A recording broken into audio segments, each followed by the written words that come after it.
Cookery சேனலை பார்த்து யார் வேணாலும் சமையல் பண்ணலாம். ஆனா சுவையான சமையல் பண்றது எப்படி? நான் இதயம் நல்லெண்ணெயில சமையல் பண்றேன். ஆஹா ஓஹோன்னு பாராட்டுறாங்க. நீங்களும் இதயம் நல்லெண்ணெயில சமையல் பண்ணுங்க, பாராட்ட வாங்குங்க. தினம் தோறும் வாங்குவே இதயம் இதயம்.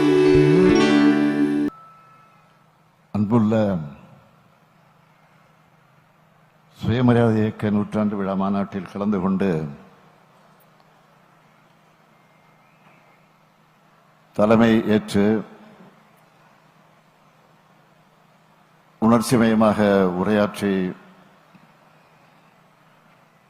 அமர்ந்திருக்கக்கூடிய திராவிடர் கழகத்தினுடைய தலைவர், தமிழர் தலைவர் ஐயா ஆசிரியர் அவர்களே, திராவிட முன்னேற்ற கழகத்தினுடைய பொருளாளர் அருமை நண்பர் TR பாலு MP அவர்களே, கழகத்தினுடைய துணை பொதுச் செயலாளர் ராசா MP அவர்களே, மாண்புமிகு அமைச்சர் ரேவா வேலு அவர்களே, மாண்புமிகு அமைச்சர் தாம அன்பரசன் அவர்களே, நாடாளுமன்ற உறுப்பினர் சகோதரர் செல்வம் அவர்களே, சட்டமன்ற உறுப்பினர்கள் எழிலன் அவர்களே, கருணாநிதி அவர்களே, SR ராஜா அவர்களே, திருமதி வரலட்சுமி மதுசூதனன் அவர்களே,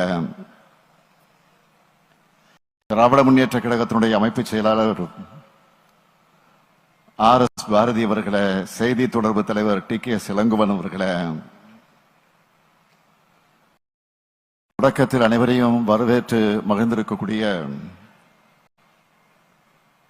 பொதுச் செயலாளர் அருமை நண்பர் அன்புராஜ் அவர்களே,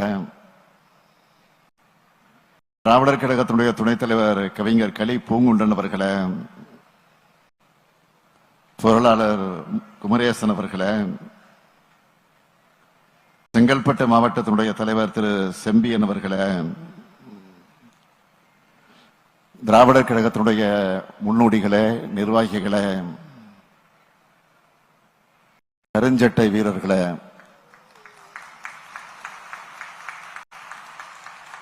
உள்ளாட்சி அமைப்புகளின் பிரதிநிதிகளே,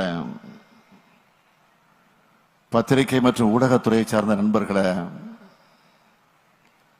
என் உயிரோடு கலந்துள்ள தலைவர் கலைஞர் அவர்களின் உயிரினும் உயிரான அன்பு உடன்பிறப்புகளே,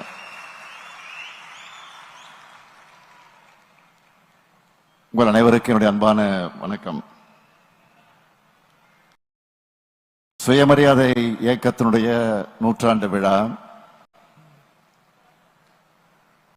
திராவிடர் கழகத்தினுடைய மாநில மாநாடு எழுச்சியோடு நடைபெற்றுக் கொண்டிருக்கிறது. இந்த விழாவில கலந்து கொண்டு உரையாற்றக்கூடிய வாய்ப்பை பெற்றமைக்கு திராவிட முன்னேற்ற கழகத்தினுடைய தலைவராக மட்டுமல்ல, தமிழ்நாட்டினுடைய மாண்புமிகு முதலமைச்சராக மட்டுமல்ல, மானமிகு சுயமரியாதைக்காரன் என்ற உணர்வோடு பங்கெடுப்பதில் நான் மிகுந்த மகிழ்ச்சி அடைகிறேன், பெருமை அடைகிறேன்.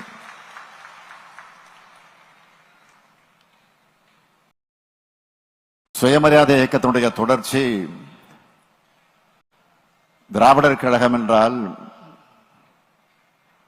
திராவிடர் கழகத்துடைய நீட்சிதான் திராவிட முன்னேற்ற கழகம்.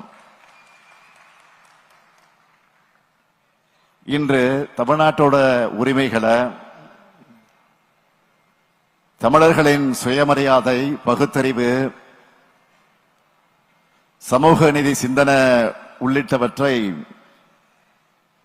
நாம் பாதுகாக்கிறோம் என்றால் சுயமரியாதை இயக்கம் இந்த மண்ணில் வேர் விட்டதுதான் அதற்கு காரணம். தமிழ்நாடு முழுக்க இருந்து குடும்பமாக வந்திருக்கக்கூடிய இந்த கருப்பு சட்டைக்காரர்கள் தான் தமிழ்நாட்டின் காவலுக்கு கெட்டிக்காரர்கள்.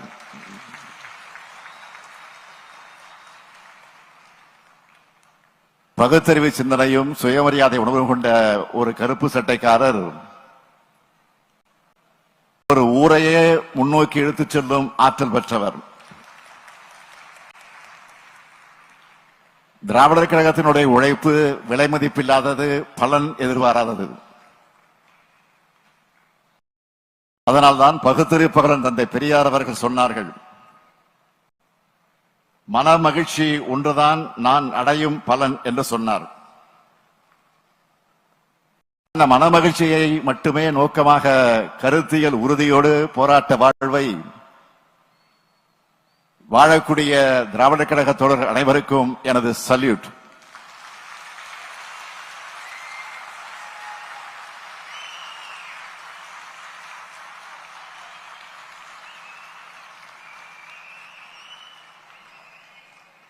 அதிலேயும் 92 வயது இளைஞரா, ஓய்வின்றி தமிழ் சமுதாயத்திற்கு வழிகாட்டி கொண்டிருக்கும் தமிழர் தலைவர் மானமிகு ஐயா ஆசிரியர்களுக்கு என்னுடைய வணக்கத்தை தெரிவித்துக் கொள்கிறேன். தமிழினத்தின் மேன்மைக்காக உழைச்சுக்கிட்டு வரும் அவருடைய ஒப்பற்ற தியாக வாழ்வை போற்றும் விதமாதான் நம்ம திராவிட மாடல் அரசுல மானமிகு ஐயா அவர்களுக்கு தகைசால் தமிழர் விருது வழங்கி இருக்கிறோம். தமிழர் தலைவர் கலைஞர் அவர்களும் இனமான பேராசிரியர் பெருந்தகை அவர்களும் நிறைவுற்ற பின்னர் என்னை வழிநடத்தும் நல் ஆசிரியர் தான் நம்முடைய தகைசால் தமிழர் ஆசிரியர் ஐயா அவர்கள். அதனால்தான் திராவிட முன்னேற்ற கழகம் செல்ல வேண்டிய பாதையை பெரியார் திடல்தான் தீர்மானிக்குதுன்னு நெஞ்சே நிமிர்த்தி சொன்னேன்.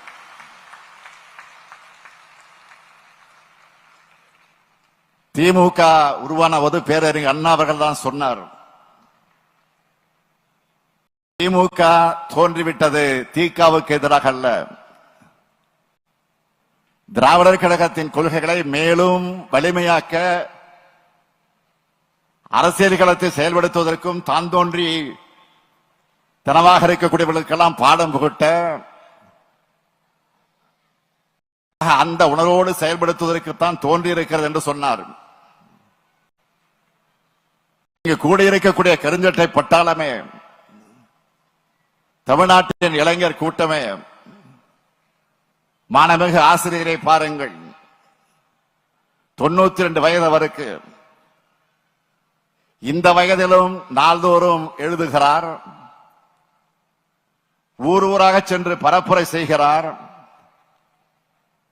அறிக்கைகளால் அவதூறுகளுக்கு பதிலடி தருகிறார்.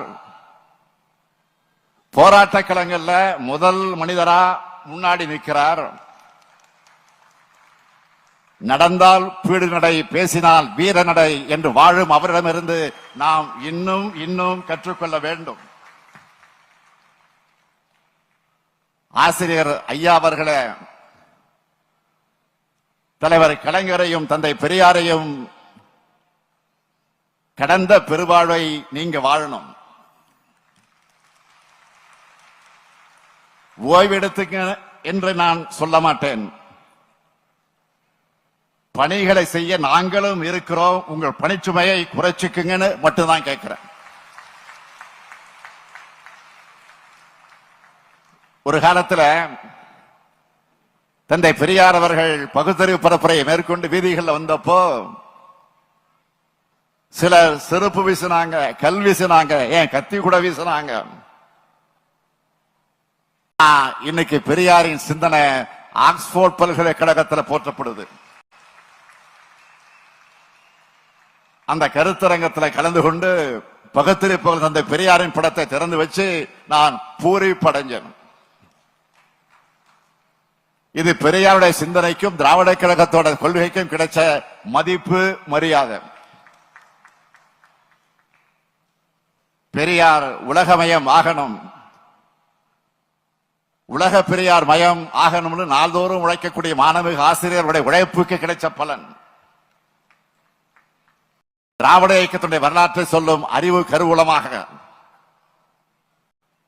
தந்தை பெரியாரின் சிந்தனைகளையும் அறிவு செல்வத்தையும் உலகத்தின் கவனத்தை ஈர்க்கக்கூடிய வகையிலே கொண்டு செல்ல திருச்சி சிறகனூர்ல உருவாக்கிட்டு வர பெரியார் உலகம் மிக சிறப்பாக உருவாக வேண்டும் என்று நம்ம மாணவிக ஆசிரியர் அவர்கள் எப்படியெல்லாம் கவனத்தோடு உழைச்சுக்கிட்டு வர்றாருன்னு எனக்கு தெரியும். நம்ம அரசு அவருக்கு தகைசால் தமிழர் விருதோட தந்த பணத்தை கூட அவர் பெரியார் உலகத்துக்குத்தான் தந்திருக்கதாக சொன்னார். மிக பிரம்மாண்டமாக உருவாக்கிட்டு வர பெரியார் உலகத்துக்கு திராவிட முன்னேற்ற கழகத்தின் சார்பில் பங்களிக்காம இருக்க முடியுமா?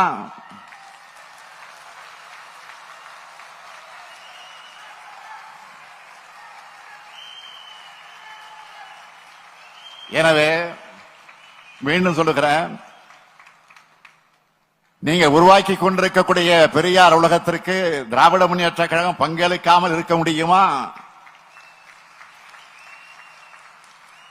எனவே என்னோட ஒரு மாத சம்பளத்தை பெரியார் உலகத்துக்காக கொடுக்கலாம் என முடிவெடுத்தேன். இதை பற்றி கழகத்தினுடைய பொதுச் செயலாளர் துரைமுருகன் அவர்களிடத்தில், பொருளாளர் நம்முடைய TR பாலு அவர்களிடத்தில், பொதுச் செயலாளர் நம்முடைய ராஜா இடத்துல சொன்னேன். உடனே அவங்க நம்ம இன்னைக்கு வளர்ந்து ஆளாகி மரியாதையோடு நிற்கிறத ஐயா பெரியாரால தான். நீங்கள் அறிவியுங்கள், திமுகவோட 126 MLAக்கள்,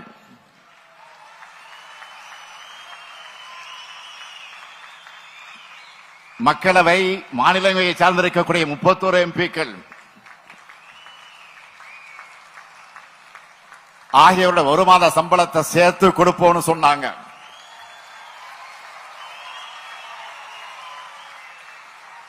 எங்க எல்லாரோட ஒரு மாத சம்பளம் சுமார் 1.5 கோடி ரூபாய்.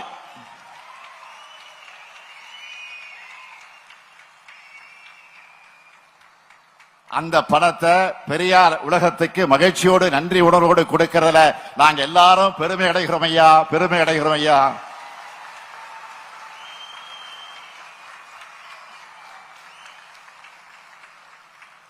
இந்த இனம் சுயமரியாதை உணர்வை பெற்று பகுத்தறிவு சிந்தனை பெற்று முன்னேறி வந்துவிட்டதா என்று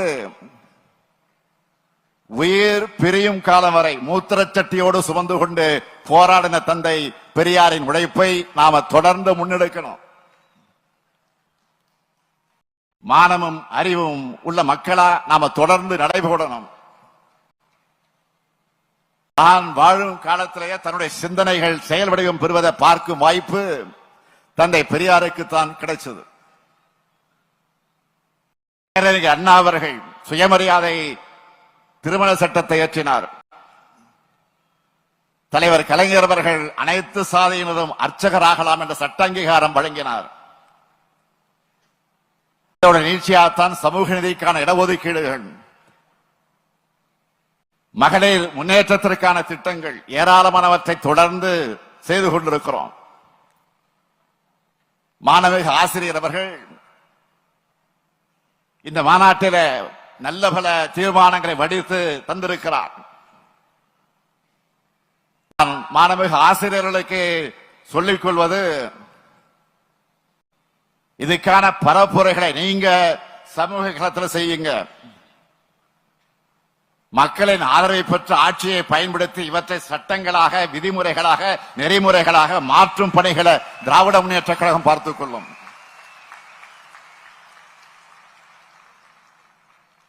இந்த தமிழ் சமூகம் சிந்தனை ரீதியா முன்னோக்கி செல்ல நம்ம திராவிட மாடல் அரசு செய்துள்ள முன்னெடுப்புகளை சிலவற்றை சொல்லணும்னா, அனைத்து சாதியினரும் அர்ச்சகராக ஆணைகள் வழங்கி இருக்கிறோம். சாதி வேறுபாடு மட்டுமல்ல, பால் பேதத்தை உடைத்து பெண்களையும் அர்ச்சகராக்கி இருக்கிறோம். தந்தை பெரியார் பிறந்த நாளையும் புரட்சியாளர் அம்பேத்கர் பிறந்த நாளையும் தமிழ்நாட்டோட முக்கிய நாளாக கருதி உறுதியும் எடுக்குது. ஆதிக்கத்தின் அடையாளமாக இருக்கிற காலனி என்ற சொல்ல அகற்ற வச்சிருக்கிறோம். சாதி பெயரால் இருக்கக்கூடிய விடுதிகளை சமூக நீதி விடுதிகளாக மாற்றி இருக்கிறோம். மாண்புமிகு இந்திய பிரதமர் அவர்களை சந்திச்சு சாதி பெயர்களோட இறுதி எழுத்து இர் என்று முடிவடையக்கூடிய மாற்றம் செஞ்சு மக்களுக்கு உரிய மரியாதை கிடைக்க செய்யணும்னு கோரிக்கை வச்சிருக்கிறேன். மனிதர்களுக்கு இடையே இருக்கக்கூடிய வேற்றுமையும் பகைமையும் விரட்ட சமூக நீதி, சமத்துவம், சகோதரத்துவம், பகுத்தறிவு, பொது உடைமை, கல்வி உரிமை, அதிகாரி உரிமை ஆகியவை வேண்டும். அப்படிப்பட்ட சமத்துவ சமுதாயத்தை உருவாக்கத்தான் திராவிட மாடல் அரசு பாடுபட்டு கொண்டிருக்கு. இன்னும் சொல்றேன், சிலர் கேட்கிறாங்க, இவங்க பவள விழா கொண்டாடுறாங்க, நூற்றாண்டு விழா கொண்டாடுறாங்க, ஆனா இங்க எதுவும் மாறலையே அப்படின்னு கேட்கிறாங்க. அவங்களுடைய கேள்வியில் இருக்கிறது அக்கறை இல்ல, ஆணவம். ஆயிரம் ஆண்டுகளா நாங்க உருவாக்கின கட்டமைப்ப உங்களால உடைக்க முடியல பாருங்க என்று சவால். அது இங்க கூடியிருக்கக்கூடிய நம்முடைய தோழர்களுக்கு, தமிழ்நாட்டு மக்களுக்கும் நான் சொல்லிக் கொள்வது, இந்த 100 ஆண்டுகள்ல நாம மாற்றத்திற்கான விதைகளை மட்டும்தான் விதைச்சிருக்கிறோம். எதுவுமே மாறக்கூடாதுன்னு நினைக்கிறவங்க எப்படியெல்லாம் என்னவெல்லாம் செய்தி திட்டம் போடுறாங்கன்னு நாட்டில் நடக்கிற செய்திகளை உற்று பாருங்க. தமிழ்நாடு ஏன் தனித்து உயர்ந்து நிற்குதுன்னு புரியும். தந்தை பெரியாருடைய இந்த இயக்கம் முடிஞ்சிடும் நினைச்சாங்க. பேரறிஞர் அண்ணா எழுந்தார், அடுத்த தலைவர் கலைஞர் வந்தார். கலைஞருக்கு பிறகு இந்த இயக்கம் அவ்வளவுதான் என்றார்கள். மக்களின் ஆதரவோடு நான் வந்தேன். என்னை பற்றி என் என்னவோ பொய்களை எல்லாம் பரப்பி பார்த்தாங்க, இப்பவும் பரப்புறாங்க. நான் எப்பவும் போல என்னுடைய செயல்களால மட்டுமே பதிலடி கொடுத்துக் கொண்டிருக்கிறேன். இந்த இயக்கத்துடைய கொள்கைகள், தமிழர்களுடைய ரத்தத்தில் கலந்திருக்கக்கூடிய கொள்கைகள், கடைசி தமிழர்களின் மூச்சு இருக்கும் வரை, அவர் உயிரில் சுயமரியாதை உணர்வு இருக்கும் வரை, எப்பேற்பட்ட எதிரிகள் வந்தாலும் இந்த இனம் சளைக்காமல் போராடும். சிலர் திமுகவை பிடிக்காதுன்னு சொல்லுவாங்க. அதுக்கு பொருள், ஒடுக்கப்பட்ட விட்டு குழந்தைகள் படிக்கிறது பிடிக்காது. இந்த இனத்திலிருந்து படிச்சு முன்னேறி IAS IPS வர்றது பிடிக்காது. இடஒதுக்கீடு பிடிக்காது, சமூக நீதி பிடிக்காது, சமத்துவம் பிடிக்காது, சரிசமமா உட்கார்றது பிடிக்காது, எல்லோரும் கோயிலுக்குள் நுழைகிறது பிடிக்காது, அனைத்து சாதிகளும் அர்ச்சகர் ஆகிறது பிடிக்காது, ஒற்றுமையா இருக்கிறது பிடிக்காது, தமிழ் பிடிக்காது, தமிழர்கள் பிடிக்காது, நாம தலை நிமிர்ந்து நடக்கிறது பிடிக்காது. இந்த நூற்றாண்டுகளை கொஞ்சம் நஞ்சமா நம்ம மக்களுக்கு கிடைச்ச வேகமா கிடைத்திருப்பதை வேகமா பறிக்கணும்னு நினைக்கிறாங்க. சுயமரியாதை இயக்கம் தேடித்தந்த உயர்வை பறிக்கிற சூழ்ச்சி நடந்து கொண்டிருக்கிறது. அறிவியலை பின்னுக்கு தள்ளி பிற்போக்குத்தனங்களையும் ஆதிக்கத்தையும் மீண்டும் நிலைநிறுத்துவதற்கான சூழ்ச்சி நடந்து கொண்டிருக்கிறது. தமிழ்நாட்டை மட்டுமல்ல, இந்திய நாட்டையே ஒரு நூற்றாண்டுக்கு பின்னோக்கி எடுத்து செல்ல நுணுக்கமாகவும் தீவிரமாகவும் முயற்சி நடந்து கொண்டிருக்கிறது. இதையெல்லாம் தடுத்து நிறுத்துகிற அரண் தான் திராவிட மாடல். அதனால்தான் அண்ணாவும் கலைஞரும் சொல்லாதத இந்த ஸ்டாலின் ஏன் செய்கிறான்னு டென்ஷன் ஆகிறாங்க. அவங்களுக்கு எரியட்டுன்னு தான் நான் திரும்ப திரும்ப திராவிட மாடல்னு சொல்லிக்கிட்டே இருக்கேன்.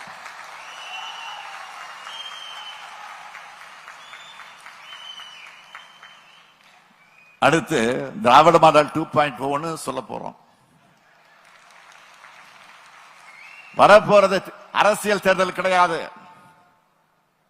தமிழினம் தன்னை காத்துக் கொள்ளக்கூடிய சமுதாய தேர்தல். கொள்கையற்ற அதிமுகவினரால் 10 ஆண்டுகள் பாழாய் போன தமிழ்நாட்டை மக்களின் ஆதரவோடு மீட்டெடுத்து இந்த 4 ஆண்டுகள்ல வளப்படுத்தி இருக்கிறோம்.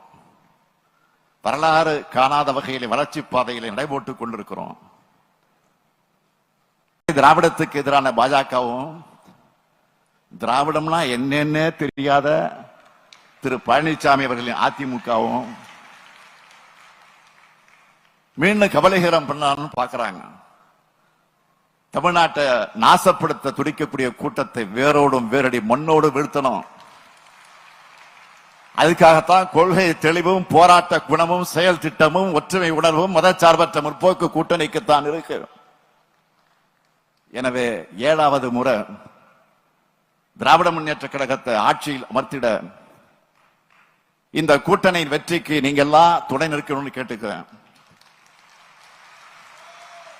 தமிழ்நாடு எப்பொழுது மகிழ்ச்சியா வாழும் நிலைமையை உறுதி செய்ய பகுத்தறிவு சிந்தனையும் சுயமரியாதை உணர்வையும் தொடர்ந்து மக்களிடையே விதைத்திட இந்த கருஞ்சட்டை பட்டாளம் உறுதிமொழி எடுக்கும் மாநாடுதான் இந்த சுயமரியாதை இயக்கத்துடைய 100 திராவிட கழக மாநில மாநாடு.